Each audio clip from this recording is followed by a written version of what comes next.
रहीम अस्सलाम वालेकुम नाजरीन, आप यूट्यूब चैनल देख रहे हैं। मैं इमरान खान हूँ। नाजरीन, एक दावा सामने आ रहा है। कुछ हमारे दोस्त हैं जर्नलिस्ट, उन्होंने ये दावा किया।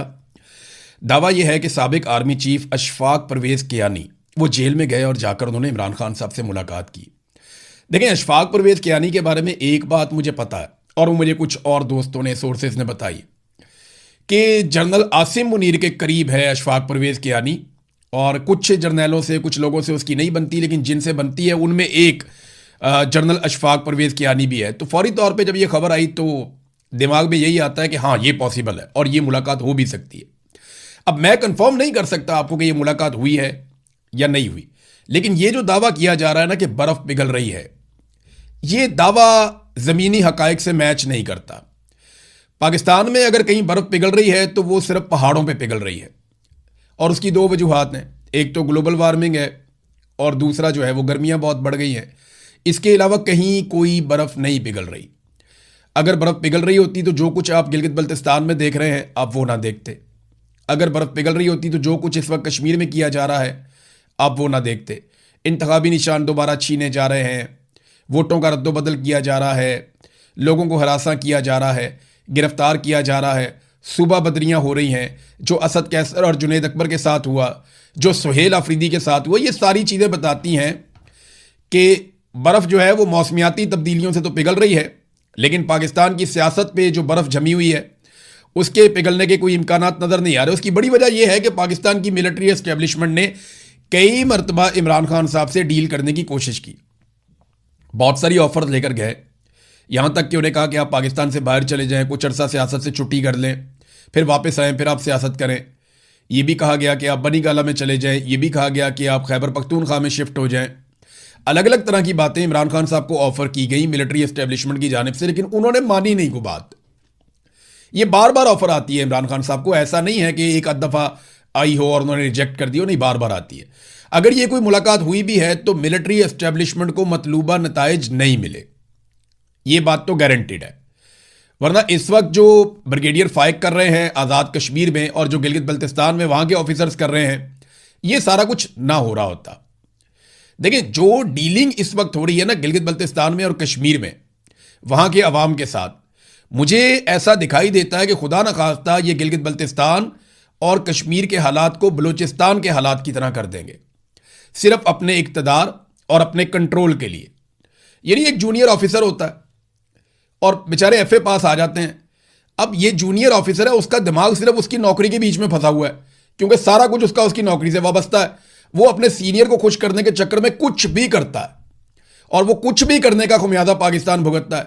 यही सब कुछ बलूचिस्तान में गंदे खेल खेले गए, और यही खेल आज जो है वो गिलगित बल्तिस्तान में और कश्मीर में खेले जा रहे हैं। लगता है कि ये जीबी को और कश्मीर को भी बलूचिस्तान बनाकर छोड़ेंगे।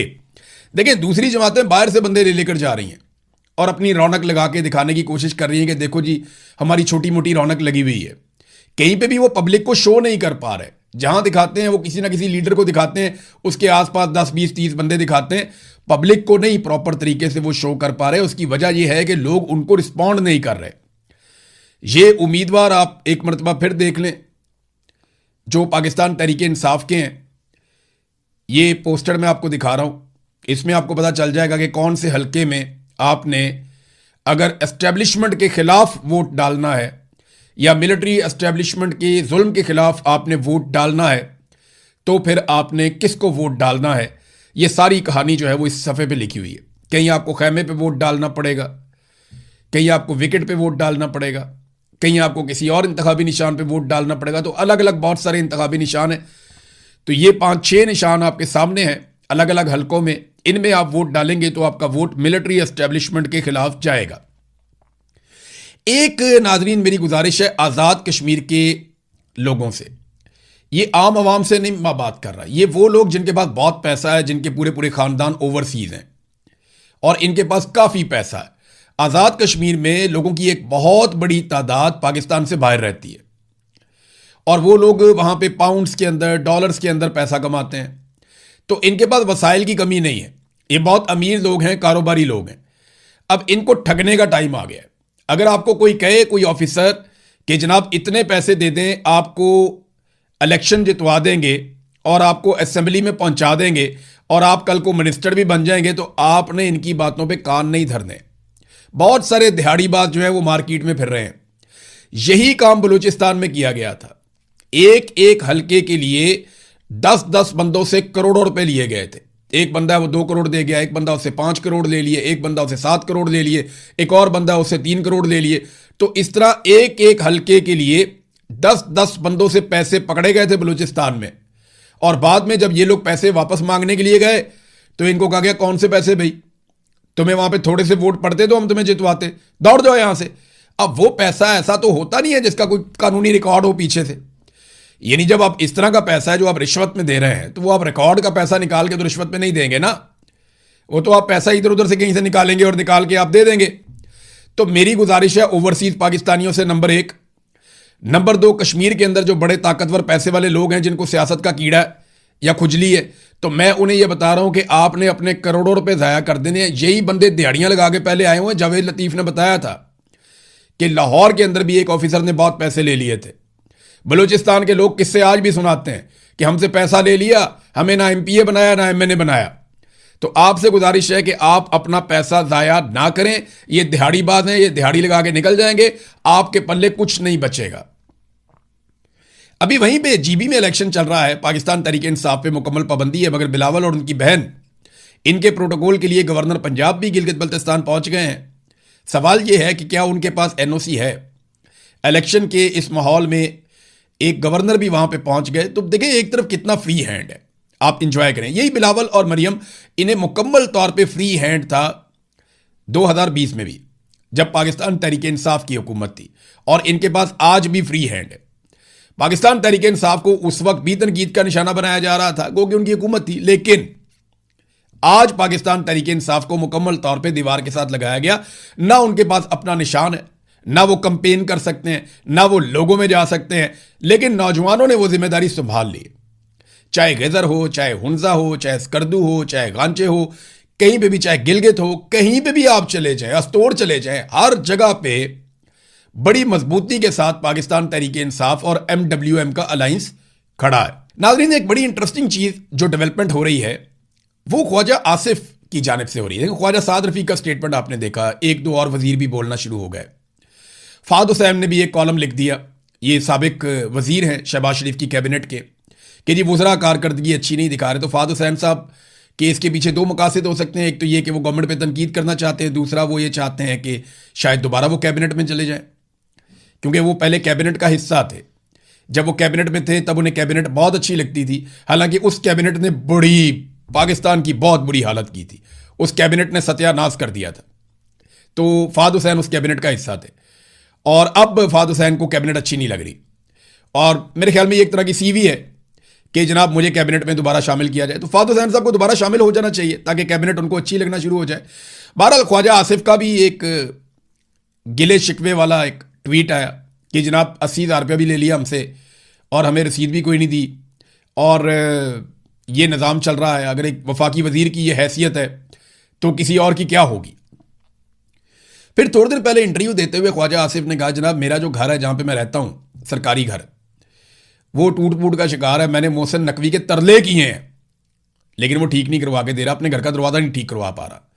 आपको पता है ख्वाजा आसिफ ये स्टेटमेंट क्यों दे रहा है? ख्वाजा आसिफ हो जाए, ख्वाजा साद हो जाए, या बाकी लोग, ये सारे ना इन चीज़ों को रिकॉर्ड के ऊपर रख रहे हैं। इन्हें पता है कि आसिम मुनीर साहब का इक्तदार ज़्यादा लंबा चलेगा नहीं, इनके इक्तदार का सूरज गरूब हो जाएगा। इसकी उम्र ज़्यादा से ज़्यादा 10 साल होगी, इससे ज़्यादा क्या होगी। तो PMLN के लिए सियासत के रास्ते बंद हो जाएंगे, दोबारा सियासत नहीं कर पाएंगे। लिहाजा अब ये ग्राउंड बना रहे हैं कि जनाब हम तो बांध दिए गए थे, और इमरान खान के खौफ की वजह से हम फंस गए थे। इमरान खान का किया हमारे सामने आ गया, आसिम मुनीर का बुरा वक्त आते ही उनका नाम भी कोई नहीं लेगा, ये मेरी बात याद रखिएगा। लेकिन हम लिया करेंगे, हम बताया करेंगे लोगों को कि एक फलाना जर्नैल आया था, बाद में ये जर्नैल आया था, बाद में ये जर्नैल आया था, और उनकी पॉलिसियों ने पाकिस्तान को कितना नुकसान पहुंचाया। ये जो लोग आज झंडा उठाई फिरते हैं ना आसिम मुनीर का, ये आसिम मुनीर साहब मेरे से कोरे कागज पर लिख कर ले लें। अगर उनकी रिटायरमेंट के बाद इनमें से किसी ने नाम भी लिया ना, तो मुझे आगे पूछ लीजिएगा कि जनाब इन्होंने नाम लिया, हम आपका नाम जिंदा रखेंगे, बताएंगे सबको कि जनाब ये ज्यादती आपने की थी इस मुल्क के साथ। बहरहाल ये, और खास तौर पे पाकिस्तान की जमहूरियत के साथ, क्योंकि ख्वाजा आसिफ जो आपका बॉस है, वो खुद अपने मुंह से बार बार ये कहता है कि पाकिस्तान में हाइब्रिड निज़ाम है और फौज चीज़ों को कंट्रोल कर रही है। आपका वजीर आजम भी, सब लोग ये कहते हैं और बड़े फख्र से ये बात की जाती है। बल्कि जो टाउट सहाफ़ी आपने रखे हुए हैं वो भी आके बताते हैं कि सारे फैसले आप ही करते हैं, कोई और नहीं करता। ये आईनी नुक्ता नज़र से, कानूनी नुक्ता नज़र से आपका हक नहीं है, आपके हलफ की खिलाफ वर्जी है, आपको ये नहीं करना चाहिए था, लेकिन आप करते हैं तो ठीक है। ये बात याद रखी जाएगी तारीख में। नाजरीन, बजट के हवाले से खबरें लगातार आ रही हैं और यहां पे एक और खबर है मेरे पास बजट के हवाले से। IMF से मुज़ाकरात मुकम्मल हो गए। हुकूमत के 220 अरब रुपए के नए टैक्सेस लगाने की एक तजवीज़ सामने आई है। लेवीज इसके अलावा हैं जो लेवियां लगाई जाएंगी, और जो टैक्सेस हैं 220 अरब रुपए के, ये नए टैक्सेस लगाए जाएंगे। अब सरकारी मुलाजमीन को क्या मिलेगा अभी तक कुछ पता नहीं है, लेकिन जो आपका सेल टैक्स है उसमें भी 1% का इजाफा किया जा रहा है। यानी हमें टैक्स के अंदर ये जो अब बजट आ रहा है इसमें हमें किसी जगह पे भी महंगाई कम होती हुई दिखाई नहीं दे रही, बल्कि इसमें हमें महंगाई बढ़ती हुई दिखाई दे रही है। पाकिस्तान तहरीक इंसाफ के सोशल मीडिया ने इसके ऊपर तनकीद शुरू कर दी है, लेकिन पाकिस्तान तहरीक इंसाफ जो एक पॉलिटिकल पार्टी है उसकी जानिब से अभी तक बजट की तजावीज़ के ऊपर किसी किस्म का रद्द अमल फिलहाल सामने नहीं आ रहा। एक और बड़ी इंटरेस्टिंग खबर है नाजरीन, ये मैं आपके साथ शेयर करता हूं। ये नेपरा का रिकॉर्ड है जो ये बता रहा है।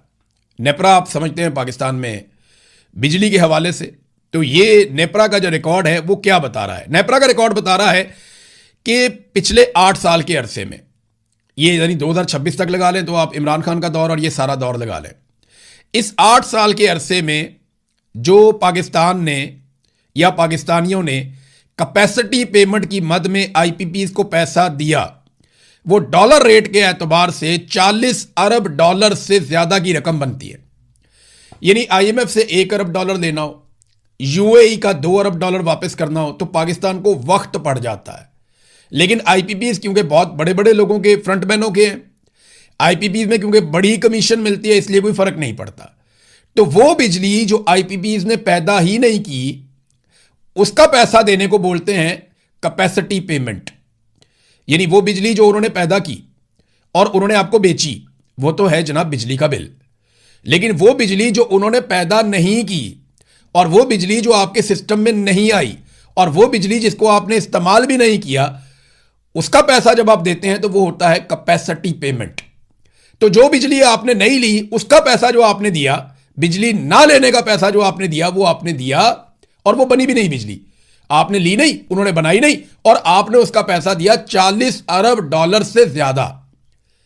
और ये जो IPPs पाकिस्तान में आए इनके जरिए से जो टोटल अब तक गैर मुल्की सरमायाकारी आई है, ये 101 IPPs है, जो टोटल गैर मुल्की सरमायाकारी पाकिस्तान में आई वो 35 अरब डॉलर है।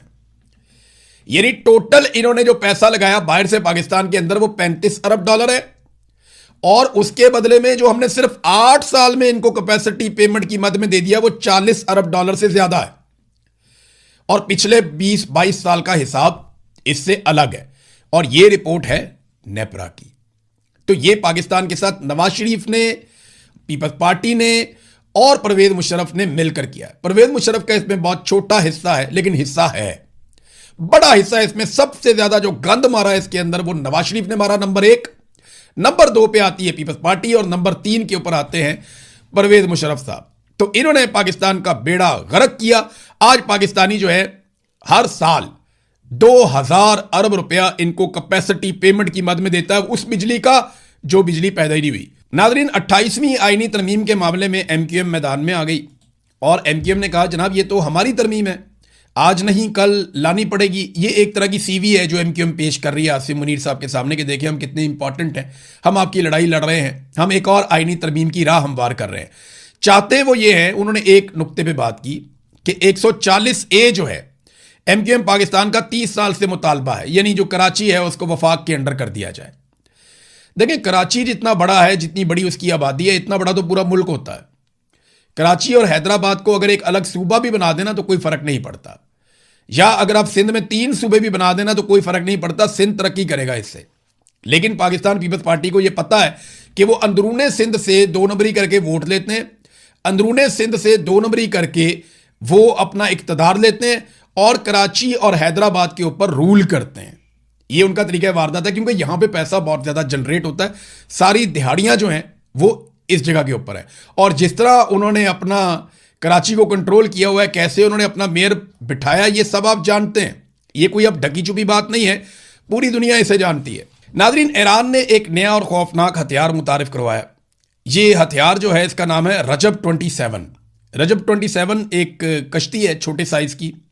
इसके अंदर 2 क्रूज मिसाइल जा सकते हैं जो 700 किलोमीटर तक अपने हदफ को निशाना बना सकते हैं। इसके अलावा इसके अंदर दीगर हथियार और बारूद भी जा सकता है। ये लगभग 3 मीटर तक जो समुद्री लहरें हैं उनका मुकाबला भी कर सकती है और ये बहुत तेज रफ्तार में जाती है। दुनिया में ना हथियारों का पूरा सिस्टम ही तब्दील हो गया। पहले और तरह के हथियार बनते थे। ये 2 जंगें ऐसी हुई दुनिया में जिन्होंने पूरी दुनिया की जो लड़ाई का नक्शा है उसको तब्दील कर दिया। नंबर 1, जो आर्मीनिया और अजरबैजान के बीच में जंग हुई थी, उसने दुनिया को बहुत कुछ सिखाया। उसने बताया कि ड्रोन कितना इंपॉर्टेंट है और टैंक कितना फारिग है। उसके बाद जो दूसरी लड़ाई हुई यूक्रेन और रूस की, उसमें भी बहुत कुछ दुनिया ने सीखा। लेकिन जो ईरान ने अमेरिका और इसराइल के साथ किया, अपने सस्ते और इंतहाई कम महदूद वसाइल के साथ और कम हथियारों के साथ, उसने बताया दुनिया को कि हथियार की नौयत अगर कुछ और हो तो आप जंग में कुछ और भी कर सकते हैं, यानी आप जंग का नक्शा बदल सकते हैं। अब इस वक्त एक और खबर मेरे पास आई है। पाकिस्तान के नुक्ता नज़र से कोई इतनी अच्छी खबर नहीं है, क्योंकि पाकिस्तान के आजकल अफगानिस्तान के साथ ताल्लुकात अच्छे नहीं हैं। अफगानिस्तान अपने दिफा के लिए ईरानी मॉडल पे काम कर रहा है। इन्होंने रूस के साथ एक दिफाई मुआहदा किया है और उसके तहत रशिया वहां पे एयर डिफेंस सिस्टम लगाएगा। यानी पाकिस्तान एयरफोर्स बार बार अटैक करती है अफगानिस्तान के अंदर, तो उन्हें लगता है कि फ्यूचर में अब पाकिस्तान एयरफोर्स को वो अफगानिस्तान की सरजमीन पे अटैक नहीं करने देंगे। एक और चीज है कि अफगानिस्तान कुछ रिपोर्ट्स के मुताबिक ड्रोन्स के हवाले से कुछ काम कर रहा है। यानी जैसे ईरान ने बहुत सारे ड्रोन्स बनाए और उन ड्रोन्स को अपना मेन हथियार बनाया, तो अगर यही काम अफगानिस्तान भी करता है तो पाकिस्तान के लिए प्रॉब्लम होगी अगर पाकिस्तान अफगानिस्तान से लड़ता रहेगा। देखिए, हमें एक बात सीखनी और समझनी पड़ेगी। आज के दौर में कोई भी बालादस्त नहीं रह सकता। आपको सबके साथ ताल्लुकात बनाकर आगे चलना पड़ेगा। हमें हमेशा सूट करता है अफगानिस्तान के साथ बेहतरीन ताल्लुकात रखना। जो ड्रोन्स हैं, जब वो सैकड़ों की तादाद में आते हैं तो कोई भी एयर डिफेंस सिस्टम उसको नहीं रोक सकता। और कभी भी किसी ऐसे मुल्क के साथ आपको लड़ाई में नहीं जाना चाहिए जिसके वसाइल कम हो, यानी जिसकी तरक्की कम हो। यानी अगर आप अरब ममालिक की मिसाल देख लें तो क्या वो ईरान से लड़ सकते हैं? ईरान के अंदर इतना इंफ्रास्ट्रक्चर उस तरह का नहीं है जैसा इन ममालिक के अंदर है। ये तो शीशे के बने हुए हैं। लिहाजा पाकिस्तान को अफगानिस्तान के साथ अच्छे ताल्लुकात रखते हुए तामीर और तरक्की पे तवज्जो देनी चाहिए दोनों ममालिक की, खासतौर पे पाकिस्तान की, क्योंकि पाकिस्तान रिस्पॉन्सिबिलिटी है, लेकिन मिलिट्री एस्टेब्लिशमेंट अपने आप को रेलिवेंट रखने के लिए हर दौर में कोई ना कोई जंग छेड़ के रखती है। जैसा कि कभी हम किसी जंग में चले जाते हैं, कभी किसी जंग में चले जाते हैं, और नतीजा क्या निकलता है? अभी तक हम कश्मीर आज़ाद करवा नहीं पाए और भारत से अपना पानी भी छुड़वा नहीं पाए। नाजरीन, इसराइल ने बहुत तेज़ हमले शुरू कर दिए हैं। गज़ा और लबनान को वो बहुत बुरी तरह अटैक कर रहा है। गज़ा के 60% पे उन्होंने अपना कंट्रोल मुकम्मल कर लिया है और नेतन्याहू ने मज़ीद 10% के ऊपर कब्जे का हुक्म जारी कर दिया है कि 70% गज़ा पे मुकम्मल तौर पे कब्जा कर लिया जाए। और बोर्ड ऑफ पीस में बैठे हुए ममालिक कुछ भी नहीं कर पा रहे, जबकि लबनान पे इसराइली फौजें चढ़ दौड़ी हैं। बहुत तेज़ी से वहाँ पे अटैक हो रहा है। ये एक फैमिली की तस्वीर आप देखें। ये इसराइली हमले के अंदर गुज़िश्ता रोज़ ये शहीद हो गए लोग। इनमें देखें, ये बच्चे हैं, ये पनागुज़ीन थे। कोस्टल हाईवे पर इन पर ड्रोन हमला किया गया और ये सारे लोग शहीद हो गए। ये बड़े अफसोसनाक मनाजिर जो हैं वहाँ से आ रहे हैं। और अभी जो ताज़ा इतलात आई हैं उनके मुताबिक इसराइली फ़ौज ने लबनान के बहुत बड़े एरिया पे भी कब्जा कर लिया, उनके एक बड़े दरिया के ऊपर भी कब्जा कर लिया, और एक तारीखी किला है जनूबी लबनान में बियोफोर्ट, उसके ऊपर भी कब्जा कर लिया है इसराइल ने। और वो ये कह रहे हैं ये इलाके अब हम नहीं छोड़ेंगे। तो तेज़ी से इसराइल अपने इलाकों में एक्सपेंशन करता चला जा रहा है, अपने इलाकों को वसअत देता चला जा रहा है। जो उनके पास एक मैप है जिसके मुताबिक वो इसराइल को बड़ा करना चाहते हैं, जिस पे कई मरतबा उन्होंने बात भी की है, वो उस पर अमल दरामद कर रहे हैं। जबकि अरब ममालिक और बाकी ममालिक जो बोर्ड ऑफ पीस का हिस्सा हैं, जिनमें पाकिस्तान भी है,